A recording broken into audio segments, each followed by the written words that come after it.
रुपए की थी। ठीक है, देखो सेम है हमारे पास। पहले दिन कितने रुपए चार्ज लगा? 15। दूसरे दिन 7.5। तीसरे दिन 2.5। और तीनों दिन की उपस्थिति मतलब कितने कितने लोग उपस्थित रहे, तो पहले दिन 2, दूसरे दिन 5 और तीसरे दिन 13। इतना ठीक है।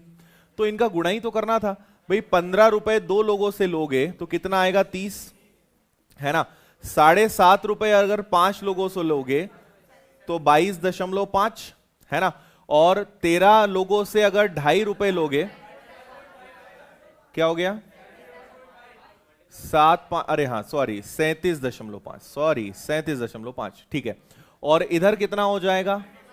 26 और 6.5 कितना?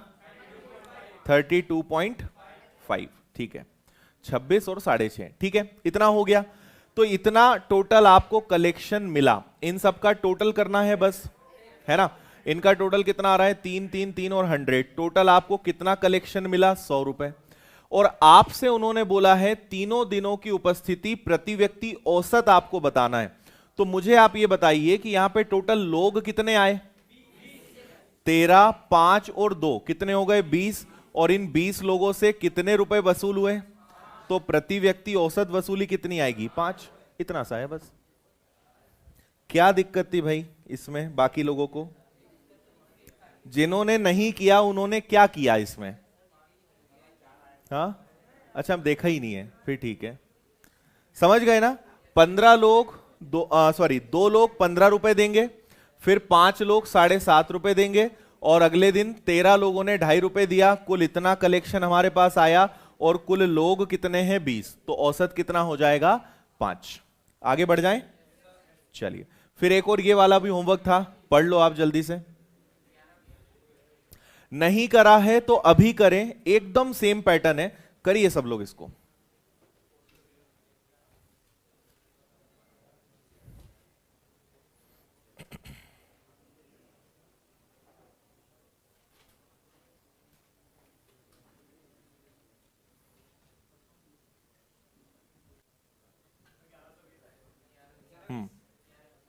ठीक है,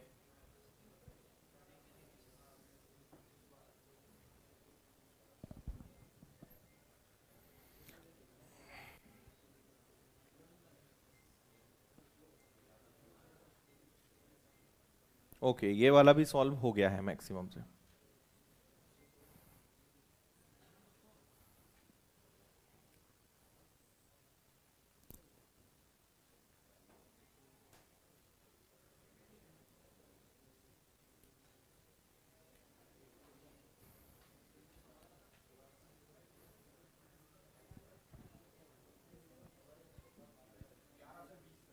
हम्म, चलो देखें, सुनिएगा यहां पर क्या है। एक ऑडिटोरियम में विज्ञान प्रदर्शनी देखने पहले दिन 14 लोग आए, दूसरे दिन 12 लोग आए, तीसरे दिन 10 लोग आए, है ना। और नीचे अगेन उनका प्राइस है 2, 3 और 5 में। आपको केवल इनका मल्टीप्लाई करना है क्या, है ना। तो ये आ जाएगा आपका कितना? 28। ये आ जाएगा कितना? 36। और ये कितना आ जाएगा? 50। सबको आपने जोड़ दिया तो कितना आ गया?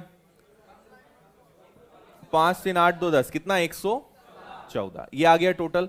और रियल में कितना कलेक्शन है? 4560। तो 4560 अगर 114 के बराबर है, दिख ही रहा है 4 गुना है ना।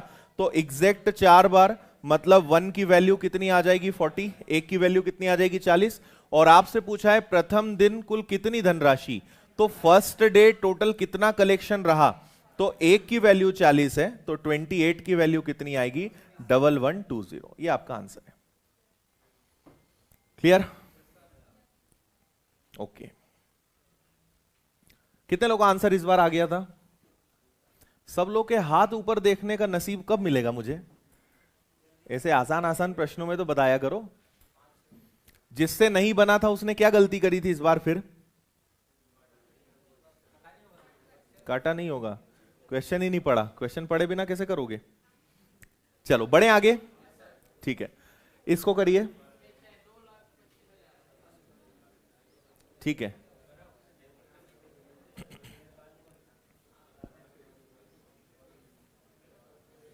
हाँ, आज हम वो जो दो क्वेश्चंस छोड़ के रखे ना वो भी करने वाले हैं, है ना। पढ़िए, जिसका आंसर आ जाए वो हाथ उठा देना। ये आ चुका है तो 1 2, और समझ में ना आए तो भी हाथ उठा देना।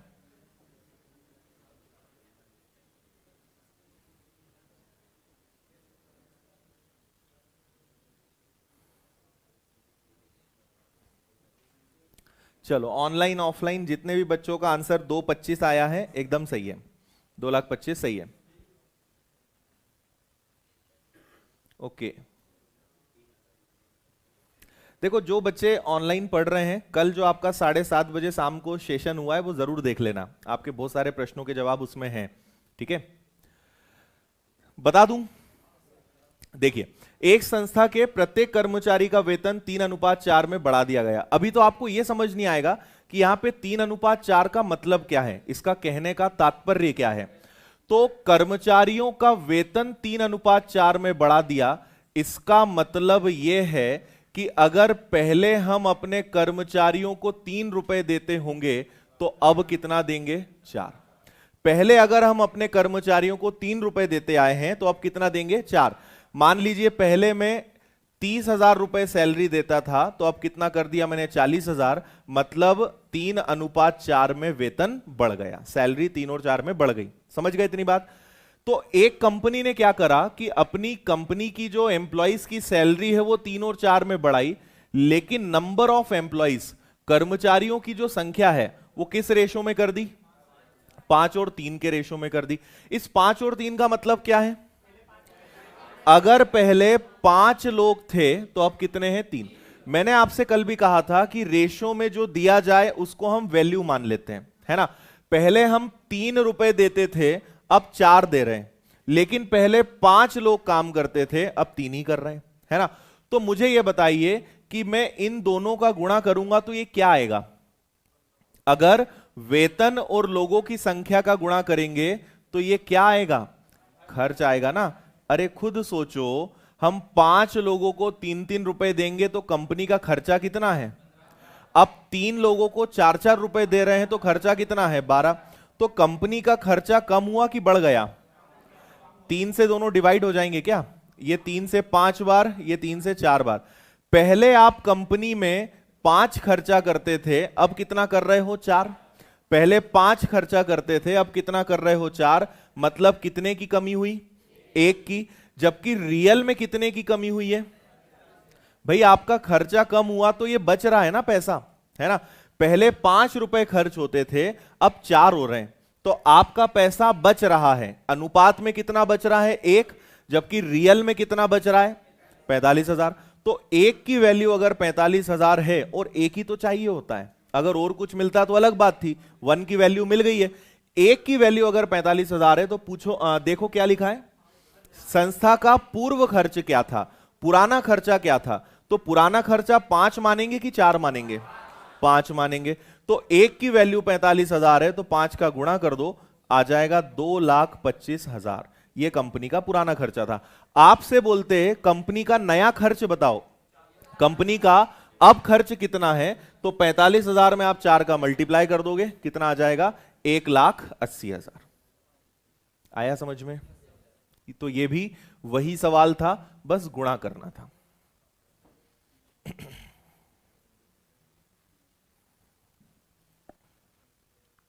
कोई दिक्कत, क्लियर है, बढ़ जाएं आगे।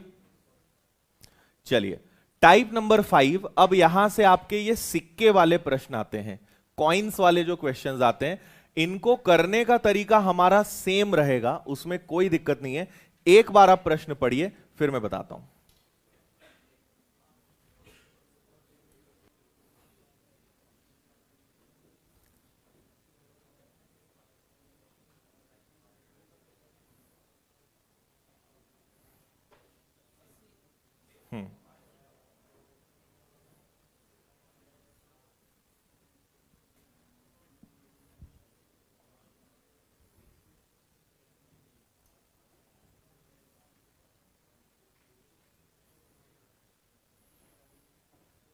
देखिए, एक पर्स में 5 प्रकार के सिक्के हैं, कौन कौन से हैं? अरे सॉरी, 3 प्रकार के सिक्के हैं, है ना, सॉरी। एक कौन सा है? एक 5 रुपए का सिक्का है, दूसरा 2 रुपए का सिक्का है, और तीसरा 1 रुपए का सिक्का है, ठीक है। और इनकी संख्या का अनुपात, number of ratio of coins क्या दिया है? 4, 6 और 9। देखो है ये क्वेश्चन अलग, लेकिन करना हमें ऐसे ही है जैसे हम करते आए थे। और मैंने आपको बताया है गुणा करना है, अच्छी बात है, लेकिन हमेशा यह ध्यान रखें कि करना क्यों है। गुणा करना है लेकिन क्यों, इसका भी ध्यान रखें। तो आप यहां पर देखिए कि 5 रुपए ये सिक्कों की संख्या है। अच्छा एक चीज बता दूं, इसमें 2 पैटर्न होते हैं। ये आपका टाइप 1 है, सिक्के में 2 प्रकार के प्रश्न आते हैं। ये पहला टाइप है, एक और दूसरा आएगा। इसमें तो आपको दिक्कत नहीं आएगी, लेकिन इसके दूसरा जो पैटर्न है वो कंफ्यूज करेगा। तो थोड़ा सा आप ध्यान दीजिएगा क्या कहा यहां पे जा रहा है। मुझे आप ये बताओ कि ये संख्या का अनुपात है। अगर मैं ये क्या है, सिक्के हैं कि 5 रुपए के सिक्के हैं, कितने हैं? 4। तो अगर इनका गुणा करूंगा तो कितना आएगा? 20। ये 20 क्या है? रुपए है। रुपए है मतलब इसको हम वैल्यू बोल सकते हैं। ये वैल्यू है, मूल्य का अनुपात है ना भाई। 5 रुपए के 4 सिक्के हुए तो कितने रुपए हो गए? 20। अच्छा 2 रुपए के 6 सिक्के हुए तो 12, और 1 रुपए के 9 सिक्के हुए तो 9। अच्छा ये आपको पता चल गया उनकी वैल्यू के बारे में। और हमने इनका गुणा क्यों किया? क्योंकि हमें टोटल वैल्यू पता है कि पर्स में कुल कितने रुपए रखें। तो पर्स में रियल में 820 रुपए रखे हैं, लेकिन अनुपात में कितना है? 20 और 12 32 और 9 41। 41 से आपने अगर भाग दिया तो कितना आ गया? 20 आ गया। तो 1 की वैल्यू अगर 20 है तो पूछा क्या है? 5 रुपए के कितने सिक्के। अब सुनना जरा, ये किस चीज का अनुपात है? ये मूल्य का है। यहां गुणा नहीं करना है क्योंकि संख्या पूछी है, तो संख्या का अनुपात तो ये है ना, है ना। तो 1 रुपए के कितने सिक्के, तो आप अरे यार सॉरी 5 रुपए के पूछा है क्या, सॉरी 5 रुपए के कितने सिक्के, तो 4 से गुणा कर दोगे 80 के सिक्के। ये आएंगे किसके? 5 के। आया क्या समझ में? ठीक है, मतलब ये ध्यान देना है कि गुणा करने पे क्या आएगा, है ना। 5 रुपए के 4 सिक्के 20 रुपए, 2 रुपए के 6 सिक्के 12, 1 रुपए के 9 सिक्के तो 9। 9, 12 और 20 टोटल हुआ 41। 41 से भाग दिया, 1 की वैल्यू 20 है। तो आपसे पूछा है 5 रुपए के कितने सिक्के, किससे गुणा करोगे? 4 से। ठीक, ओके। अगला करके बताओगे, एकदम सेम क्वेश्चन करिए।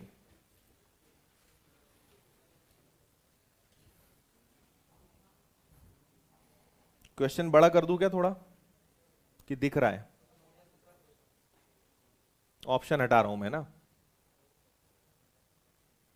कि अभी भी कटेगा। 1 रुपए के कितने सिक्के आपको बताने। क्वेश्चन थोड़ा सा मैंने दबा दिया है।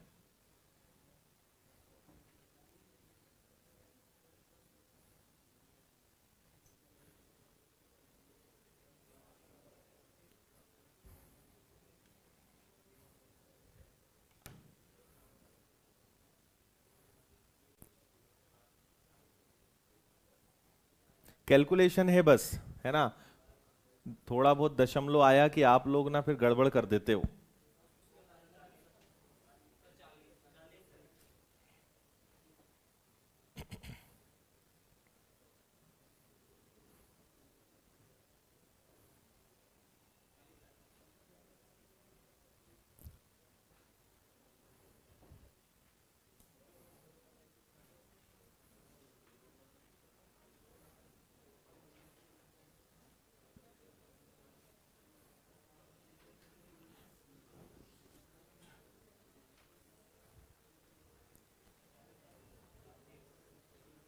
हो गया?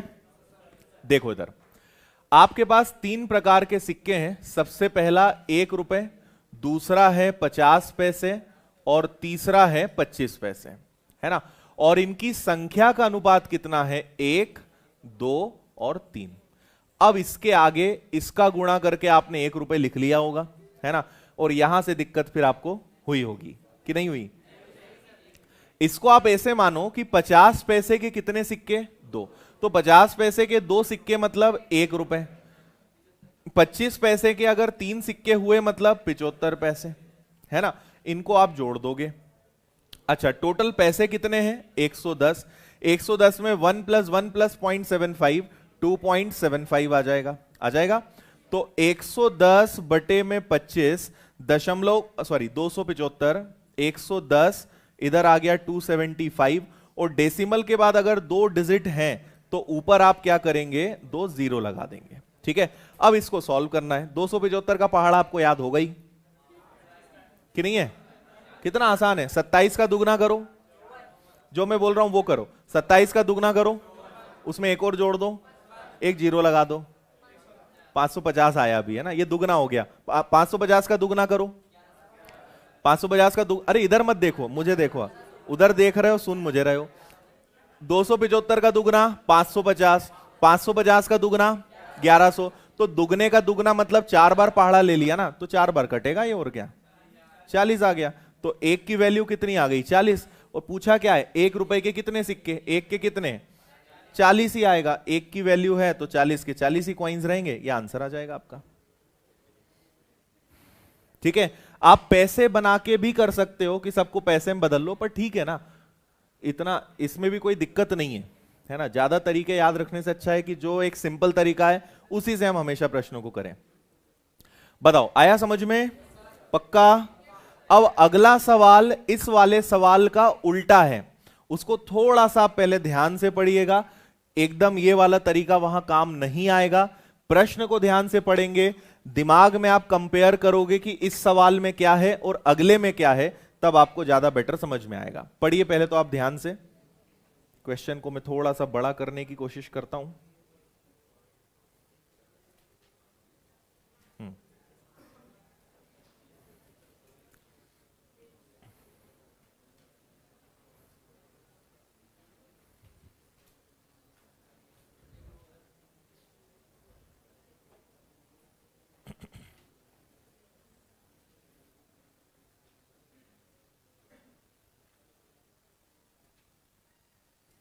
इसके ऑप्शंस 135, 140, 145, 150 ऐसे कुछ हैं।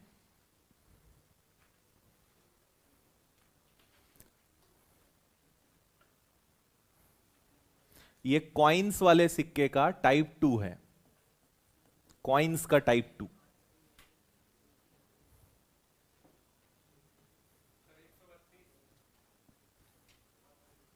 जहां तक है सही है।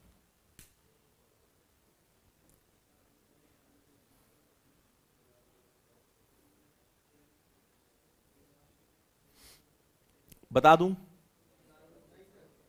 नहीं बताऊं?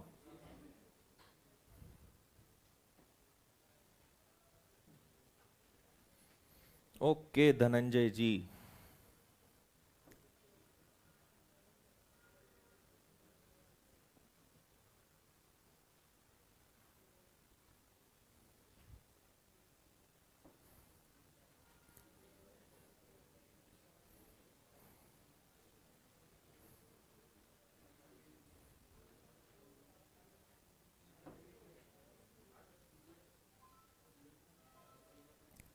बस करो, कितने सिक्के निकालोगे तुम लोग? बता दूं क्या अलग है इस सवाल में? पहले तो आप मुझे यह बताने का कष्ट करें, इस सवाल में क्या अलग है। इसके पहले वाला जो क्वेश्चन था उसमें सिक्कों की वैल्यू दी रहती थी, है ना, और आपसे सिक्कों की संख्या पूछी जाती थी। इस बार सिक्कों की संख्या दी हुई है और पूछा भी सिक्कों की संख्या ही है ना। मतलब जो पूछा है उसमें चेंज नहीं है। अब आप देखिए, पहले मैं मेथड बताता हूं, फिर एक बार बाद में दोबारा कंपेयर करेंगे। आपके पास अभी भी 3 प्रकार के सिक्के हैं, 1 रुपए के, 50 पैसे के और 25 पैसे के, ठीक है ना।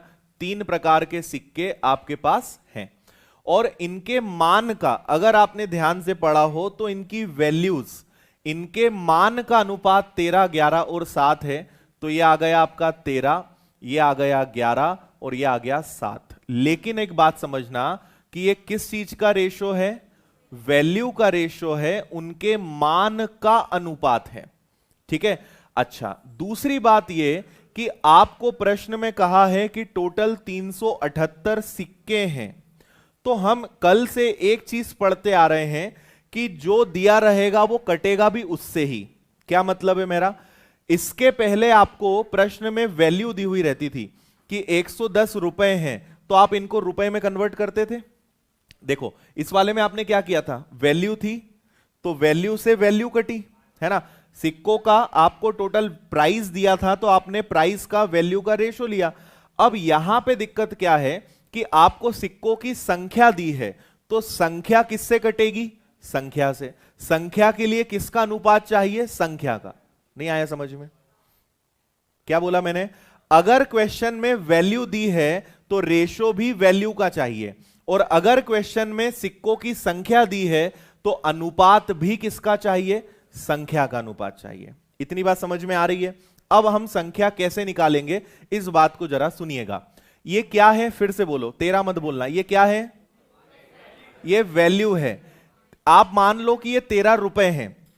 13 रुपए के अंदर 1 रुपए के कितने सिक्के होंगे? भाई 1 रुपए के कितने सिक्के मिलकर 13 रुपए बनेंगे? और मैं आपको फिर बता रहा हूं कि ये हम संख्या का अनुपात ला रहे हैं, नंबर ऑफ कॉइन्स का रेशो ला रहे हैं। तो 1 रुपए के सिक्के मिलकर बनेंगे 13 जब 13 सिक्के होंगे। फिर बताना 11 रुपए के अंदर 50 पैसे के कितने सिक्के होंगे? 1 रुपए में 50 पैसे के 2 सिक्के होते हैं। 50 पैसे का सिक्का हमने सबने देखा है। अब जो आने वाली जनरेशन है या आज से कई साल बाद आश्चर्य करेंगे, किसी जमाने में 50 पैसे 25 पैसे अठन्नी चवन्नी भी चलते थे, है ना। तो आपने तो खैर देखा है ना, 1 रुपए में 50 पैसे के कितने सिक्के होते हैं? 2। तो 11 रुपए के अंदर कितने सिक्के होंगे? 22। और 1 रुपए के अंदर 25 पैसे के 4 सिक्के होते हैं, तो 7 रुपए के अंदर कितने होंगे? 28। ये आ गया संख्या का अनुपात। अब इनका योग करके भाग दे सकते हो। आया समझ में? ना समझ आए तो कभी भी 1 रुपए रहे तो 1 का गुणा करना है, अगर 50 पैसे है तो दुगना करना है, 25 पैसे है तो 4 गुना करना है। 1 का 13 में गुणा करा 13, 2 का 11 में गुणा करा 22, 4 का 7 में गुणा करा 28। लेकिन आपको यह भी पता हो गया होगा कि हम 2 का या 4 का गुणा क्यों कर रहे हैं। ठीक है, चलो अब आपके पास टोटल 378 सिक्के, जोड़ दो, 2 2 4 5 और ये 63। 63 आ गया। 63 से ये 6 बार कटेगा क्या? देखो 36 और 18 एग्जैक्ट कितनी बार कट रहा है? 6 बार। अब जरा ध्यान देना, आपसे पूछा है 50 पैसे के सिक्कों की संख्या। 50 पैसे के सिक्कों की संख्या, यह संख्या का अनुपात है, तो गुणा किसमें करोगे? तो 6 का गुणा आप इसमें कर दोगे तो 50 पैसे के कितने सिक्के आएंगे? 132 आएंगे। आया? तख्ता पलट हो गया पूरा। इसमें समझ में आया कैसे करना है? ठीक है, एक बार और मैं रिपीट कर रहा हूं, है ना। इसके पहले कि ऑनलाइन में कुछ बोलें और ऑफलाइन में कोई शर्म के मारे हाथ ना उठाए, उसके पहले ही मैं बता देता हूं। सुनिए, ये आपको बस देखो शब्दों पे ध्यान देना है, और ये केवल इस प्रश्न से मतलब नहीं है, पूरे मैथ्स का नियम है। अगर आप जब तक प्रश्न को ध्यान से नहीं पढ़ोगे तब तक आपसे प्रश्न सीखा बनना ही नहीं है ना।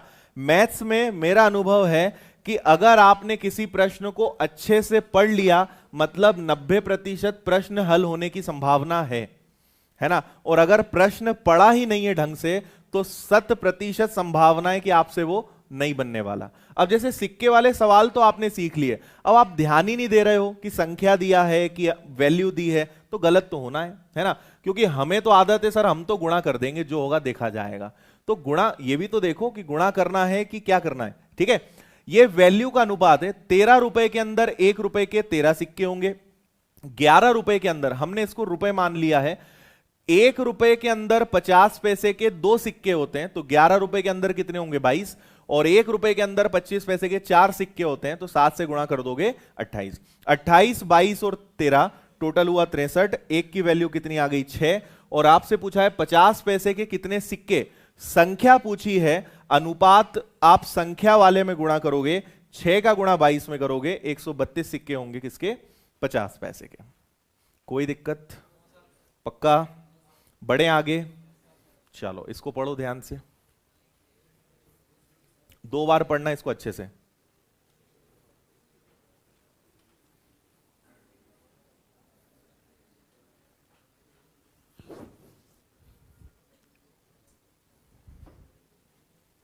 ओके, ऑनलाइन वालों को भी सबको समझ में आ गया है? ये स्क्रीन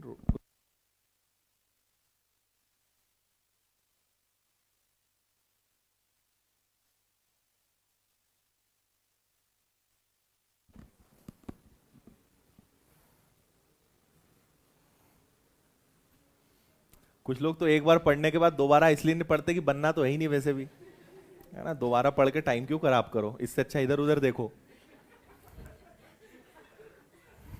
है ना। अच्छा, कई लोग तो, मैं क्योंकि देखो आपके दिमाग में क्या चलता है वो सब दिखता है, कई लोग तो 3-4 लाइन पढ़ने के बाद ही आगे ही नहीं पढ़ते। इतना ही नहीं समझ में आया तो आगे क्या समझ में आएगा, पढ़ना ही नहीं उसको। इससे अच्छा साइड वाले से गप्पे मारो, और भाई क्या हाल है, समझ में आया क्या? देखो अब पढ़ रहे हैं ध्यान से। दुखती नस पे हाथ रखो ना, तब तब झटपटाता है इंसान। या कुछ लोग एक्टिंग कर रहे हैं ध्यान से पढ़ने की, ये भी दिख रहा है।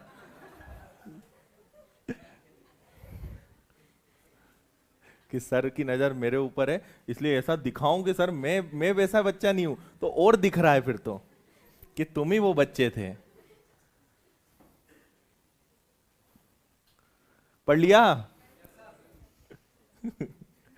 चलो देखो इधर, एक बैग में 25 पैसे, 50 पैसे और 1 रुपए के सिक्के हैं। सिक्कों की कुल संख्या 220 है। यहां तक तो सब ठीक था। उनका कुल मूल्य 160 है। अब कई लोग बोलेंगे यार पहले होता था ये कि संख्या पूछते थे, संख्या भी दे दी, मूल्य भी दे दी, मतलब कुछ ना कुछ खतरनाक होने वाला है। जो हमें आता था वो तो दोनों दे दिया, है ना। थैले में 1 रुपए के सिक्कों की संख्या 25 पैसे के सिक्कों की संख्या की तिगुनी है। 50 पैसे के सिक्कों की संख्या कितनी है? चलो मैं बता देता हूं, इसमें बिना किसी चीज को हम टेंशन लिए। इसका करने का तरीका थोड़ा सा अलग होगा। ये वाला तरीका 2 चीजों से हो सकता है, या तो एक्स से करें या फिर हम इसको थोड़ा सा लॉजिकल करें, है ना। तो मुझे पूरी उम्मीद है कि आप मेरा इसमें ही सपोर्ट देंगे। और मैं सही बताऊं तो एक्स से कैसे करेंगे मुझे आता नहीं ये वाला, ठीक है। तो अपने पास एक ही ऑप्शन है, लॉजिक से करना। और एक्स से आप बोलोगे तो मैं कहीं ढूंढ के बता दूंगा, थोड़ा सा बैठूंगा 2-1 घंटे तो बना दूंगा इसका तरीका, लेकिन केवल पेज भरने वाला काम रहेगा, है ना। इसलिए इसको हम एक्स से वैसे भी नहीं करेंगे, लॉजिक से करेंगे, क्योंकि लॉजिक में भी दम लगेगा आपका इसमें, है ना। तो एक्स में तो बहुत टाइम वेस्ट होगा। 3 प्रकार के हमारे पास सिक्के हैं। कौन कौन से हैं? 25 पैसे, 50 पैसे और 1 रुपए, ठीक है। और आपको बोला है सिक्कों की कुल संख्या, टोटल जो क्वाइंस हैं वो कितने हैं? 220 क्वाइंस हैं। और उनकी टोटल वैल्यू कितनी है? 160 है। लेकिन उन्होंने एक ही बात बोली है, 1 रुपए के सिक्कों की संख्या 25 पैसे के सिक्कों की संख्या से तिगुनी है। 1 रुपए के जो सिक्के हैं वो 25 पैसे के सिक्कों से कितना गुना है? 3 गुना है, ठीक है। इसको अगर मैं 1 मानूंगा, 1 के सिक्के 3 गुना है ना, तो इसको 3 मानना पड़ेगा क्या? अब बचा कौन? 50 पैसे। इसके बारे में कोई जानकारी उपलब्ध नहीं है, ठीक है। अब सुनिएगा हम इसमें क्या लॉजिक लगाएंगे। हम यहां पे एक मेथड का यूज करेंगे, जो शब्द आपको कभी कभी सुनने को मिलेगा मुझसे, वो है हिट एंड ट्रायल। किसी ने सुना ये शब्द पहले? तुम लोग कौन से ग्रह के हो? पृथ्वी के ही हो? हिट एंड ट्रायल शब्द नहीं सुना कभी? वो सलमान खान वाला बात नहीं कर रहा हूं मैं, ना। हिट एंड ट्रायल वाला जो केस चल रहा है, कौन सा केस? हिट एंड रन, है ना। वो केस नहीं है ये हिट एंड ट्रायल है। हिट एंड ट्रायल का मतलब होता है कि जब आप प्रश्न को ऑप्शन से भी ना कर सको, है ना, ये ऑप्शन से भी हल नहीं होगा, तो फिर हम क्या करेंगे? ट्राई मारेंगे, कोशिश करेंगे क्या क्या इसमें लग सकता है। इसको बोलते हैं हिट एंड ट्रायल। आने लगेगा समझ में। हम एक छोटा सा काम करते हैं, इन दोनों को थोड़ा सा आसान बनाते हैं। आप अभी ये मत सोचना कि ये क्या हो रहा है, जो हो रहा है बस उसको देखते जाना। फिर जब मैं दूसरी बार समझाऊंगा तब आपको समझ में आएगा, क्योंकि ये सीजीएल मेंस का क्वेश्चन है ना। इसलिए थोड़ा सा दमदार सवाल है, देखते जाओ बस आप। मुझे एक बात बताओ कि मैं दोनों में 10 का भाग दे दूं, जा सकता है क्या दोनों में 10 का भाग? ठीक है, तो फिर मुझे ऐसा करना है कि इसमें 10 का भाग दोगे तो कितने सिक्के बचेंगे? 22 सिक्के हो जाएंगे। और उनकी वैल्यू कितनी हो जाएगी? इन दोनों को बुरा नहीं लगना है, क्योंकि दोनों को हमने 10 से भाग दिया है ना। अब आप कुछ ऐसा चमत्कार करो, कुछ ऐसा रेशो सोचो कि सिक्कों की संख्या 22 भी हो जाए और उनकी वैल्यू 16 भी सेट हो जाए। इसको बोलते हैं हिट एंड ट्रायल। मतलब ऐसा कुछ ट्राई करो, ऐसी कुछ कोशिश करो कि अनुपात जब हम बनाएं तो उनका योग 22 आए, लेकिन उनकी वैल्यू कितनी आनी चाहिए? 16। और बात केवल एक ही बोल के रखिए कि 1 रुपए के सिक्के 25 पैसे के सिक्के से कितना गुना है? 3 गुना है। इतना समझ गए ना? अच्छा, अब आप ये सोचिए कि अगर 25 पैसे का एक सिक्का होगा तो आंसर पॉइंट में आएगा, पर यहां पे पॉइंट है क्या? नहीं है। 25 पैसे के 2 सिक्के होंगे तब भी आंसर पॉइंट में आएगा, लेकिन यहां पे पॉइंट है क्या? 3 होंगे तब भी। तो एक काम करते हैं, 25 पैसे के सिक्कों को मान लेते हैं 4, क्योंकि 25 का 4 गुना 100, 100 मतलब 1 रुपए। और अगर ये 4 होगा तो ये कितना गुना होगा? 3 गुना। मतलब ये कितना होना चाहिए? 12 होना चाहिए। हां या ना बोलते रहा करो, है ना? उससे क्या है, मुझे ऐसा लगता है कि हां तुम लोग यहीं सुन रहे हो।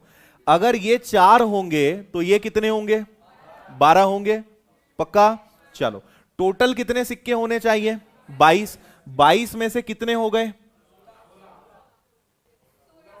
बोलो, ऐसे देख क्या रहे हो? 12 और 4 कितना होता है? 16 ना? 22 में से कितने हो गए? तो बचे कितने?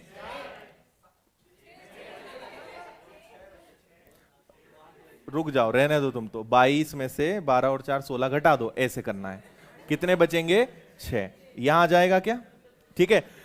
अब हमने एक टारगेट पूरा कर लिया कि इन सब का योग कितना है? 22 आ रहा है। अच्छा, 1 रुपए के अगर 12 सिक्के होंगे तो 12 रुपए होंगे। 25 पैसे के 4 सिक्के मतलब 50 पैसे के 6 सिक्के मतलब इनका टोटल करना। हो गया क्या सही? बस तो हो गया काम खत्म। ठीक है, अब सुनो मेरी बात फिर से। पहली बार में ही हमारा काम एकदम सही सेट हो गया। हम अगर एक लेते, जैसे मैं आपको बताता हूं, आपके मन में आएगा सर हमें कैसे पता चलेगा? तो देखो, अगर मान लो आप इसको 1 लोगे तो ये 3 होंगे। 3 और 1 कितने हो गए? 4। तो 22 में से 4 गया 18, है ना? तो ये होंगे 1 रुपए के 3 सिक्के, 25 पैसे का मात्र एक सिक्का, और 18 पंजे 90 मतलब 9 रुपए। क्या इनका टोटल 16 आ रहा है? आएगा ही नहीं, वो किसी से सेट ही नहीं होगा। तो इसका मतलब केवल एक ही कंडीशन में सेट होगा कि अगर हम इसको 4 मान ले तो इसके सिक्के 3 गुना होंगे, मतलब 12। 12 और 4 16। 22 सिक्कों में से 16 ये दोनों हो गए, तो बचे कितने? 6। 1 रुपए के 12 सिक्के मतलब 12 रुपए, 25 पैसे के 4 सिक्के मतलब 1 रुपए, 50 पैसे के 6 सिक्के मतलब 3 रुपए, और इनका टोटल भी कितना हो रहा है? 16 हो रहा है। दोनों कंडीशन सेटिस्फाई कर रही है। लेकिन आपने किससे भाग दिया था? सब में 10 का गुणा करो, सिर्फ एक 0 लगा दो, आपका पूरा प्रश्न खुल गया। अब आपके सामने आपको पता चल गया कि 1 रुपए के यहां पे 120 सिक्के हैं जिनकी वैल्यू 120 है। इधर भी एक एक 0 बढ़ा दो, है ना? 25 पैसे के 40 सिक्के हैं, उनकी वैल्यू 10 रुपए होगी, और 50 पैसे के 60 सिक्के हैं जिनकी वैल्यू 30 होगी। इनका टोटल 220, इनका टोटल 160। कहानी खत्म, पैसा हजम। हाँ, कोई दिक्कत नहीं, ऑप्शन गलत है, होने दो। क्या बोला है? 50 पैसे के सिक्कों की संख्या 60 आ रही ना? तो है तो ऑप्शन में। कौन था ये जिसको ऑप्शन नहीं दिख रहा है? क्या नहीं? ये तो एग्जैक्ट वैल्यू आ गई ना, काटेंगे क्यों? 11 और 8 भी कर सकते हो, कोई भी ले सकते हो। देखो, हम यहां इसको क्या कर रहे हैं, क्योंकि 220 और 160 जमाने में ज्यादा मेहनत लगेगी, तो हमने दोनों को छोटा इसलिए कर दिया ताकि छोटी संख्या को जमाना आसान है ना? 22 और 16 में ज्यादा मेहनत नहीं लगी। लेकिन अगर मान लो भाई, आप कैसे सोचोगे यहां 40 आएगा? ये बड़ी बात है ना, यहां पता कैसे चलेगा यहां 40 आएगा? तो अगर सबको छोटा कर दोगे तो भाई या तो 1 आएगा, 2 आएगा, 3 आएगा, 4 आएगा, 5 आएगा, 6 आएगा, लेकिन 40 कहां से आपके दिमाग में आएगा? इसलिए हमने क्या करा, इन दोनों को शॉर्ट कर दिया ताकि हम डायरेक्ट यहां पे छोटी संख्या में पहुंच सकें। छोटी संख्या हाथ में लग जाएगी, सब में 10 का गुणा कर देंगे, पता चल जाएगा क्या है। आया? ठीक है, कितने लोग चाहते हैं एक बार रिपीट करना? चलो एक बार रिपीट करते हैं, फिर अपन ऐसा कर लेते हैं, पूरा ही हटा देते हैं। ठीक है, देखो कैसे हमने दिमाग लगाया वो समझते हैं। यहां पे आपसे कहा गया था सिक्के 220 हैं, और यहां पे दिक्कत आपको तभी होगी जब प्रश्न आपने पढ़ा नहीं होगा। मैं बार बार आपसे कहूंगा प्रश्न को हमेशा एक बार ऐसे पढ़ो कि दोबारा पढ़ना ना पड़े, है ना, चीजें दिमाग में सेट होनी चाहिए। आपसे कहा है कि 1 रुपए के सिक्के 25 पैसे के सिक्कों के कितने गुने हैं? 3 गुने हैं। ये 3 गुना है, लेकिन 50 पैसे को तो इन्होंने जाति से बाहर कर दिया, उसके बारे में तो कोई बात ही नहीं करी। ठीक है, अच्छा अब सिक्के कितने हैं? 220, उनकी टोटल वैल्यू कितनी है? 160। ये हमें सेट करना है, तो हमने पहले दोनों में 10 का भाग दे दिया, है ना। तो आप ये बताओ कि सिक्के कितने हो जाएंगे? बोलते जाओ जरा, और जो ऑनलाइन पढ़ रहे हैं वो भी बोलो, ठीक है, मन की आवाज बहुत तेज होती है। चलो अब आप ये सोचो, देखो ये 50 पैसे तो बाहर है, ये दोनों सेट होंगे तो ये अपने आप सेट हो जाएगा, तो हमें इस पे काम नहीं करना है, हमें इन दोनों पर मेहनत करनी है। अगर मैं 25 पैसे का एक सिक्का मानूंगा तो 25 गुणा 1 पॉइंट में आंसर आएगा। तो हम पहले कोशिश कर रहे हैं कि कुछ ऐसा फिगर सेट करें कि पॉइंट ना आए। क्यों? क्योंकि सबका योग यहां 16 आ रहा है, तो पॉइंट में नहीं है, तो बनते कोशिश हम क्या करेंगे कि पहले ऐसी संख्या लें जिससे पॉइंट की नौबत ना आए। तो 25 में 1 का गुणा करोगे 25, 2 का करोगे 50, 3 का 75, 4 वो संख्या होगी जिसका गुणा करने पे एग्जैक्ट 1 रुपए आएगा। इसलिए दिमाग में आया कि हम क्या मान लेते हैं? 4। और अगर इसके 4 सिक्के होंगे तो इसके कितने होंगे? 12। और अगर टोटल हमारे पास 22 सिक्के हैं तो 12 और 4 16 गया, 22 में से 16 गया, कितना आएगा? 6 आ जाएगा, ये आ गया। अब हमारे पास सिक्के पता तो चल गए, 1 रुपए के 12 सिक्के मतलब 12 रुपए, 25 पैसे के 4 सिक्के मतलब 1 रुपए, 50 पैसे के 6 सिक्के मतलब 3 रुपए, तो ये भी टोटल 16 हो रहा है। 12 और 1 13 और 3 16, दोनों चीजें संतुष्ट हो रही हैं। तो आपने 10 का भाग दिया था, सब में वापस 10 का गुणा कर दो, काम खत्म। इसको भी 10 कर दो, सब में एक एक जीरो लगा दो। ऐसे काम में तो बड़ा मजा आता है अपने को। ये आ गया आंसर आपका। अब आया समझ में? कैसा लगा प्रश्न? आया मजा? तो इसलिए इसको एक्स से नहीं बता सकते, ठीक है, क्योंकि एक्स से क्या होगा, माना ये एक्स है तो ये 3x है ना, फिर ये क्या होगा पता है? 220 माइनस एक्स माइनस 3x। नहीं आया समझ में? 50 पैसे के सिक्के पता है कितने होंगे? 220 माइनस एक्स माइनस 3x, है ना, दोनों को घटाओगे तो आएगा। तो इससे ही समझ जाओ आगे क्या होगा, इसलिए छोड़ दो उसको, ठीक है। चलो ऑनलाइन वालों को भी समझ में आ गया है, बढ़े आगे। हाँ, अरे भगवान, ये भी आ ही गए कि अभी? चलो भाई पढ़ो इसको भी। आज आपका दिमाग बहुत बुरे तरीके से खराब होने वाला है। आज 2 रोटी ज्यादा खाओगे देखना तुम, गुस्से गुस्से में। आज तो मैस में दिमाग खराब हो गया, 2 रोटी ज्यादा खाएंगे। पढ़ लेना ध्यान से, शब्दों का खेल है इस प्रश्न में भी। फिर तुम लोग, जब मैं समझाता हूं ना तब तुम प्रश्न पढ़ते हो, और जब बोलता हूं पढ़ो तब इधर उधर देखते हो।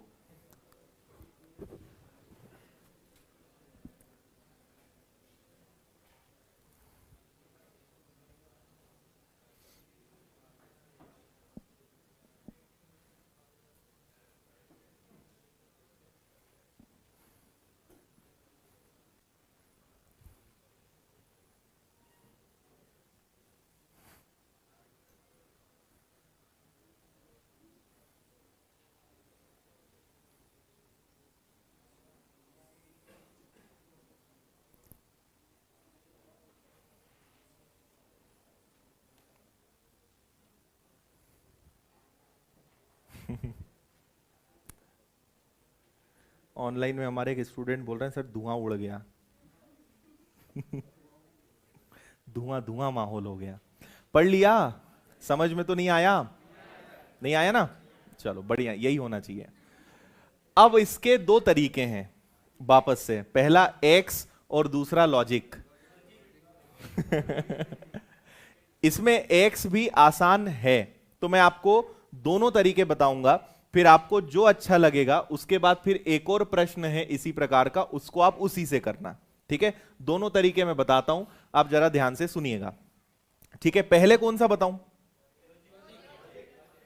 लॉजिक वाला बताऊं?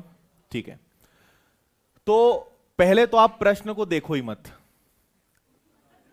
अगर लॉजिक से देखना है तो फिर उधर मत देखो, पहले लॉजिक का लॉजिक सुनो, ठीक है? जो आपको मेथड लगानी है उसमें भी एक लॉजिक लगेगा, वो सुनिए। मैं आपसे कहूं कि ए और बी का रेशो है 3:4, मैं ऐसे लिखता हूं, देखो ये 3 है, ये 4 है, ये 3 कौन है? ए, और बी कितना है? 4। प्रश्न से प्रश्न की हम बात ही नहीं कर रहे अभी, है ना? प्रश्न को कैसे करना है उसके लिए एक टेक्निक मैं आपको सिखा रहा हूं, और ये वाली टेक्निक आपको मिश्रण में बहुत काम आएगी, जब दूध पानी मिलाने के वाले प्रश्न आएंगे, है ना, वहां काम आएगी। तो आप ये समझ लो कि ए अगर 3 है, बी 4 है, ठीक है? इनके साथ कुछ ऐसा करना है कि ए 5 बन जाए और बी 6 बन जाए। सुनना बस ध्यान से, है ना? क्या बोला मैंने? ए अभी 3 है, बी कितना है? 4 है। कुछ ऐसा इनको करो कि ए 5 बन जाए और बी 6 बन जाए। अरे अनुपात में है, कहां से 2 जोड़ दो?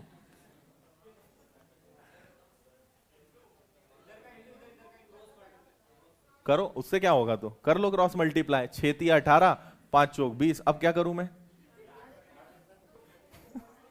क्या करें इसका? हाँ, ये वाले सवाल कैसे आएंगे मिश्रण में, वो सुनना। मिश्रण में सवाल ऐसे आते हैं कि एक बर्तन में दूध और पानी का अनुपात 3:4 है, कितना दूध और पानी मिलाया जाए ताकि दूध पानी का अनुपात 5 और 6 हो जाए? सुना होगा ये सवाल, है ना? चलो इतना काफी है। अब सुनो, अगर किसी भी चीज को, कोई भी अनुपात को आपको एक दूसरे अनुपात में बदलना है तो सबसे पहले उनको बराबर कर लो। सबसे पहले क्या कर लो? बराबर कर लो। जैसे मान लो, एक उदाहरण देता हूं मैं, एक लाइन इतनी बड़ी है, एक लाइन इतनी बड़ी है, ठीक है? 2 अलग अलग लाइन है, तो हम क्या करेंगे? पहले दोनों को बराबर कर लेंगे, ठीक है? पहले दोनों को बराबर कर लेंगे, फिर वो बोलेंगे कि भाई हां, अब आप दोनों को एक साथ बढ़ाओ, तो अब दोनों की ग्रोथ साथ साथ में हो जाएगी, है ना? मतलब हम क्या करेंगे? पहले इन दोनों को बराबर करेंगे। कैसे बराबर करेंगे? इसमें आप गुणा कर दो 4 का और इसमें गुणा कर दो 3 का, ठीक है? उससे क्या होगा कि ये भी क्या बन जाएगा? 12, और ये भी क्या बन जाएगा? 12 बन जाएगा, ठीक है? अब मैं चाहता हूं कि वो दोनों 5 और 6 बने। पहले तो मैंने दोनों को बराबर कर दिया, अब मैं जिससे गुणा करूंगा वही अनुपात मिलेगा। अब अगर मैं इसका 5 से गुणा कर दूं और इसका 6 से गुणा कर दूं तो ये क्या बनेगा? 50, और ये क्या बनेगा? 60, है ना? तो 50 और अरे सॉरी सॉरी सॉरी सॉरी, ठीक ठीक ठीक ठीक, 12 और 6 कितना हो जाएगा? 72। तो ये आपका 72 हो गया, ठीक है? 12 पंजे 60, हाँ ठीक है। तो आप ये बताइए कि 60 और 72 का अनुपात कितना बनेगा? 60 और 72 का अनुपात कितना बनेगा? 12 पंजे 60 और 12 छंग 72 आया। तो आप मेथड को समझो। आपने सबसे पहले क्या किया? पहले दोनों को बराबर किया। बराबर करने के बाद आप जिस संख्या का गुणा करोगे वही आ जाएंगे। आया समझ में, है ना? और कॉमन बात है यार, सोचो 12 गुणा 5 करके आप 12 गुणा 6 करोगे तो अनुपात तो 5 और 6 ही आएगा ना। वो तो वैसे भी कॉमन है तो कैंसिल होगा। लॉजिक तो समझो उसका। नहीं आया समझ में? आया, है ना? तो यही काम हम अब इस प्रश्न में करने वाले हैं। पक्का समझ में आया सभी को? चलो, नहीं आया तो अभी मैं प्रश्न में इसको दोबारा समझाऊंगा। अब सुनिएगा, एबीसी की, ये अगेन मैं आपको बता रहा हूं, ये भी मेंस लेवल का क्वेश्चन है, लेकिन ये तब तक मेंस लेवल का क्वेश्चन है जब तक आप इसको सीख नहीं लेते। एक बार आपने सीख लिया, आज के बाद ये वाला सवाल आप 15-20 सेकंड से ज्यादा नहीं लोगे। इतना अच्छा तरीका मैं आपको बता रहा हूं। कोई भी प्रश्न कठिन तब तक होता है जब तक हमने उसको पहले पढ़ा नहीं होता है। पढ़ लें, कंसेप्ट अच्छे से सीख लें, तो फिर हर सवाल 10, 15, 20 सेकंड के अंदर अंदर आ जाता है। अभी आपको अपने आप से बिल्कुल उम्मीद नहीं कि आप ऐसा प्रश्न कर पाओगे। है क्या ऐसी उम्मीद? अभी है क्या? बताओ आंसर। नहीं है ना? तो नहीं बोलो ना, ठीक है? लेकिन 10 मिनट बाद क्या होगा, इसी का एक और सवाल मैं दूंगा और आप वो आराम से कर लोगे, है ना? लेकिन पहले पूरा अच्छे से सुनना है हमें ध्यान से। तो आपसे कहा क्या गया है कि ए, बी और सी का अनुपात कितना है? इनकम का अनुपात कितना है? 3, 4, और 8।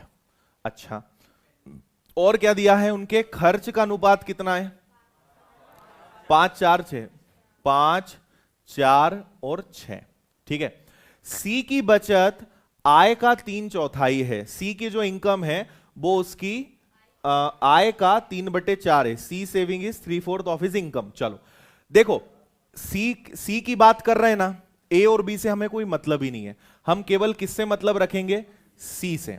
तो उन्होंने बोला कि सी की बचत उसकी आय का 3/4 है। मैंने कल बताया था कि बचत आय का 3/4 है, जो पहले वो ऊपर, जो बाद में वो नीचे, बताया था। मतलब यहां पे अगर सी की आय, पूरी बात किसकी चल रही है? सी की। सी की इनकम अगर 4 हो तो उसका खर्च कितना होगा? अरे 1 होगा, ये तो बचत है ना। सी का एक्सपेंडिचर कितना होगा? लिखने की बड़ी समस्या है यहां पे। इसको और ऊपर कर दूं, ए बी और सी, है ना। इनकम का रेशो कितना है? 3 4 8। और एक्सपेंडिचर का खर्चा कितना है? 5 4 और 6। इतना ठीक है। अच्छा, अब सुनना, सी की जो बचत है, मैंने आपको लॉजिक तो बता ही दिया है, हम केवल बात कर रहे हैं सी के बारे में। सी की इनकम अगर 4 हो, उसका एक्सपेंडिचर 3 हो, तो उसकी सेविंग्स कितनी होगी? 1। इसमें किसी को भी दिक्कत हो तो बता दो, बोलो जल्दी। ठीक है भाई, 3/4 बचाने का मतलब क्या है? 3/4, मैं 3/4 बचाना चाहता हूं, मतलब अगर मैं 4 कमाऊंगा तो बचाऊंगा कितना? 3। तो खर्चा कितना करूंगा? 1। यही मतलब तो हुआ ना। अगर सी 4 कमाएगा, 3 बचाने का बोला है क्या? बचत उसकी आय का 3/4 है ना। कहां से सही है? ये 3 है, ये 1 आएगा ना। पढ़ो, बचत 3 होना चाहिए ना। बचत आय का 3/4 होना चाहिए। अगर 4 कमाए तो 3 बचाए, तो खर्चा कितना करे? ये मतलब हुआ इसका। ठीक है, अब सही है ये। बताओ, आ गया समझ में? अगर 4 कमाओ तो 3 बचाओ, तो खर्चा कितना करो? 1 का। ठीक है। अब मुझे ये बताओ कि सी की इनकम यहां कितनी है, जबकि होनी कितनी चाहिए? और सी का खर्चा यहां कितना है, जबकि होना कितना चाहिए? अभी एक टेक्निक बताई थी मैंने, हम कुछ ऐसा करें कि इन दोनों को 4 और 1 बना दें। ठीक है, सबसे पहले क्या करेंगे? बराबर। इसको किससे गुणा करोगे? देखो, 8 और 6 को 24 भी कर सकते हैं ना, 48 क्यों करें, 24 कर लेते हैं। तो इसको गुणा करते हैं 3 से, और इसको गुणा करते हैं 4 से। उससे क्या होगा? ये भी 24 बन जाएगा, ये भी 24 बन जाएगा, हाँ या ना? बराबर हो गए। अब फिर मुझे इनकम 4 चाहिए, तो इसमें 4 का गुणा और करेंगे, और खर्च 1 चाहिए, तो इसमें 1 का गुणा करेंगे। नहीं आया समझ में? आ गया। अगर मैं 3 का गुणा करूंगा तो ये 24 बन जाएगा, और अगर 6 का, इसमें 4 का गुणा किया तो ये भी 24 बन जाएगा। दोनों बराबर हो गए। लेकिन मुझे इनकम तो 4 के अनुपात में चाहिए, तो मैंने 4 का गुणा कर दिया, और मुझे खर्चा 1 के अनुपात में चाहिए, तो मैंने 1 का गुणा कर दिया। इतनी बात समझे? तो कुल मिलाकर हमने कितने का गुणा किया? बोलते जाओ, आंसर आने में बस कुछ ही सेकंड बचे। कितने का गुणा किया? और यहां कितने का गुणा किया? और जब अनुपात का एक नियम और होता है कि जब किसी एक में गुणा करोगे तो बाकी लोगों को भी बुरा नहीं लगना चाहिए, सब में गुणा करना पड़ेगा। तो अब देखना जरा, ठीक है। आप मुझे बताइए कि आप यहां किसका गुणा कर रहे हो? 12 का। 12 का गुणा 3 में करो, 36। 12 का 4 में करो, बोलो। 12 का 8 में करो, 96। ये इनकम हो गया। एक्सपेंडिचर पे आओ, ये किसका गुणा कर रहे हो? 4 का। 4 का 5 में करो, 4 का 6 में करो, कहां पे 16?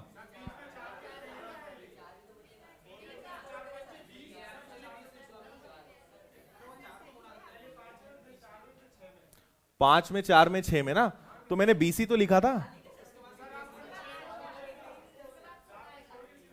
अच्छा ठीक है, चलो अब कर देते हैं। ये 16 आएगा, और इधर आओगे तो कितना आएगा? 24। ऐसा कर लें।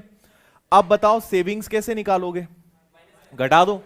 36 कमाता है, 20 खर्च करता है, तो बचाएगा कितना? 16। 48 में से 16 गया 32, 96 में से 24 गया 72। इनको और शॉर्ट कर सकते हो क्या? क्या होगा? 8 से 2 बार, 8 से 4 बार और 8 से 9 बार। ये आंसर आया 2 4 9। पहली बार आपने समझा है इसलिए आपको थोड़ा भारी भारी लगा होगा, लेकिन एक बार और करेंगे आपको बहुत आसान लगेगा। एक बार और मैं बता रहा हूं, पूरा सब कुछ हटा रहा हूं, आप खुद देखिएगा और जवाब देते जाइएगा, ऑनलाइन वाले भी, है ना। देखो अगली बार ये क्वेश्चन आपके लिए बहुत आसान है। आपके लिए मेन खेल ये था, उम्मीद है ये समझ में आया होगा। 4 1 3 कहां से आया? बचत 3/4 होनी चाहिए, मतलब 4 में से 3 बचाना है, खर्चा 1 करना है। तो आपको सी की इनकम 4 में लाना है और एक्सपेंडिचर 1 में लाना है। पहले दोनों को बराबर करो।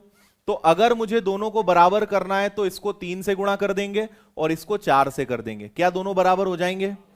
फिर इनकम हमें 4 में चाहिए तो और 4 का गुणा करना पड़ेगा, और एक्सपेंडिचर 1 में चाहिए तो 1 का गुणा करना पड़ेगा।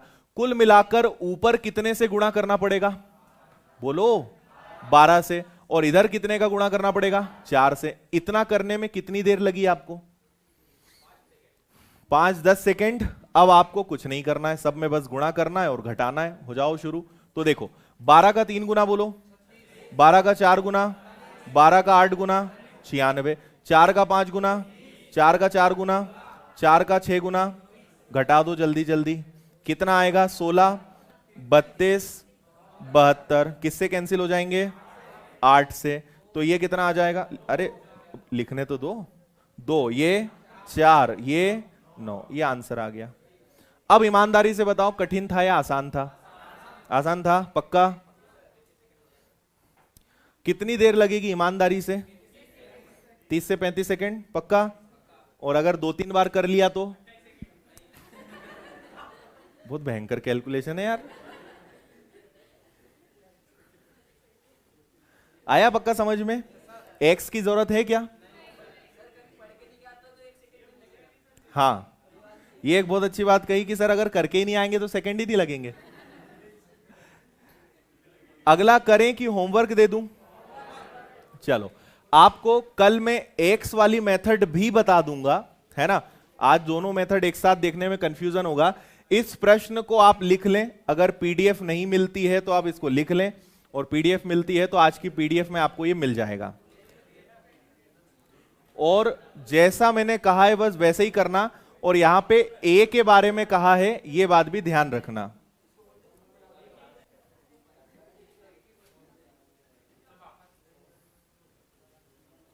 क्या सॉल्यूशन की फोटो लेना है?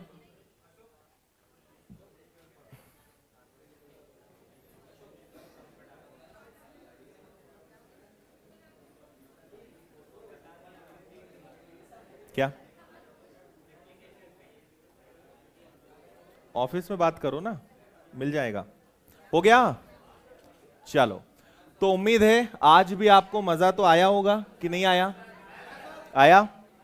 क्लियर? चलिए, तो आज यहीं खत्म करते हैं। बहुत बहुत धन्यवाद आप सभी का। जय हिंद, जय भारत। बोलिए भारत माता की। बहुत बहुत धन्यवाद।